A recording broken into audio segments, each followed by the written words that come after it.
ഓം ഗുങ്കുരിപ്യോ നമ. ഓം നമോ ഭഗവതേ വാസുദേവായ. ഓം നമോ നാരായണായ. നാരായണീയം ദശകം 90, ശ്ലോകം 5-6. പീതാംബരം കരവിരാജിത ശംഖചക്രകൗമോദഗീ സരസിജം കരുണാസമുദ്രം രാധാസഹായമതിസുന്ദരമന്ദഹാസം പാതാലയേശമനിശം ഹൃദി ഭാവയാമി. ശ്ലോകം 5. ശ്രീശങ്കരോപി ഭഗവാൻ സകലേഷു താവൻ ത്വാമേവ മാനയതി യോ നഹി പക്ഷപാതി തുന്നിഷ്ടമേവ സാഹി നാമ സഹസ്രകാരി വ്യാഖ്യാൻ ഭവം തുതിപരം ച ഗതിങ്കതോണ്ടേ. അന്വയം അർത്ഥം.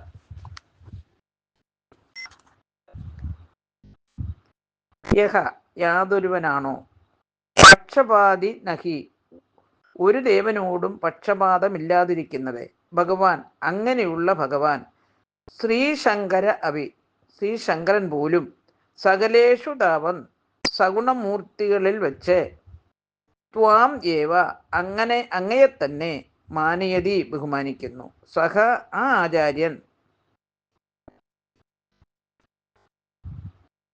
നാമ സഹസ്രകാരി സഹസ്രനാമം തുടങ്ങിയവയെ, തന്നിഷ്ടമേവ അങ്ങയെക്കുറിച്ച് തന്നെ, വ്യാഖ്യാൻഹി വ്യാഖ്യാനിച്ചു, ഭവത്തുതി പരം അങ്ങയെ സ്തുതിക്കുമ്പോൾ തത്പരനായി, അന്തേ ഒടുവിൽ, ഗതിങ് മോക്ഷത്തെ, ഗതകാച്ച പ്രാപിക്കുകയും ചെയ്തു.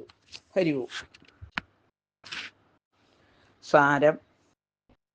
അദ്വൈത ദർശന സ്ഥാപകനും സർവവ്യാപിയായ ഈശ്വരതുല്യനും ആയ ശ്രീ ശങ്കര ഭഗവത്പാദർ യാതൊരു സിദ്ധാന്തത്തോടും പ്രത്യേക പക്ഷപാതങ്ങളുള്ളവനല്ല. എല്ലാ ദേവന്മാരും അദ്ദേഹത്തിന് തുല്യമാണ്. അദ്ദേഹം സർവ്വദേവന്മാരെക്കാളും വലുതായി കാണുന്നത് വിഷ്ണുവിനെയാണ്.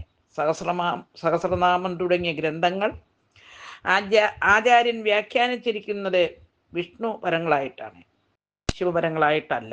ഒടുവിൽ വിഷ്ണുവിനെ സ്തുതിച്ചുകൊണ്ട് തന്നെ അദ്ദേഹം മുക്തി പ്രാപിക്കുകയും ചെയ്തു. ഹരി ഓം. ഓം ഗുങ്കുരിപ്യോ നമ.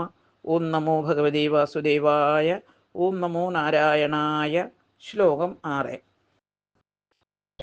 മൂർത്തിത്രയാധികമുപാച മന്ത്രശാസ്ത്രസ്യ ആദൗ കളായ സുഷമം സകലേശ്വരം ത്വാം ധ്യാനം ച നിഷ്കളമസൗ പ്രണവേ ഖലു ത്വമേവ തത്ര സകലം നിജഗാതനാന്യം.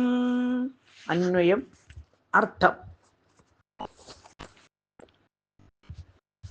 അസൗ ഈ ശങ്കരാചാര്യർ, സകലേശ്വരം സർവലോകനാഥനും, കളായ സൂക്ഷ്മം കായാമ്പു പോലെ നീലിച്ച മനോഹര ശോഭയോടു കൂടിയവനുമായ ത്വാം അങ്ങയെ, മൂർത്തിത്രയാധികം ത്രിമൂർത്തികൾക്കും അതീതനായി, മന്ത്രശാസ്ത്രസ്യ പ്രപഞ്ചസാരം എന്ന ശാസ്ത്രഗ്രന്ഥത്തിൻ്റെ ആദൗ ആദിയിൽ, ഉവാചാച്ച പറയുകയും ചെയ്തിട്ടുണ്ട്, പ്രണവേ ഖലു പ്രണവത്തിലും, നിഷ്കളം നിർഗുണമായ ധ്യാനത്തെയും, ഉക്ത്വ പറഞ്ഞിട്ട്, തത്ര അതിൽ, സകളം സഗുണനായിരിക്കുന്ന, ത്വാം ഏവ അങ്ങയെ തന്നെ, നിജഗാഥ പറഞ്ഞിരിക്കുന്നു, അന്യം ന മറ്റൊരു ദേവനെയുമില്ല. ഹരി ഓം.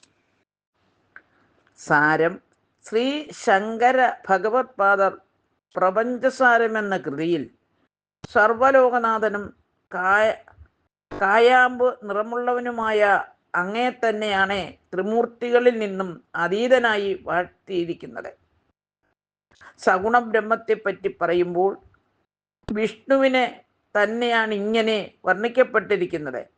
പ്രണവത്തെക്കുറിച്ച് പറയുന്ന അവസരത്തിലും നിർഗുണ ധ്യാനത്തിലും ആ മന്ത്രം പറയുമ്പോൾ അതിൻ്റെ ഭാഗമായ വിഷ്ണുവിനെ തന്നെ സഗുണനായും പറയുന്നു, മറ്റൊരു ദേവനെ അല്ല. സഗുണനും നിർഗുണനും മൂർത്തികൾക്കതീതനും വിഷ്ണു തന്നെയാണെന്നാണ് പറയപ്പെടുന്നത്. ഹരി ഓം.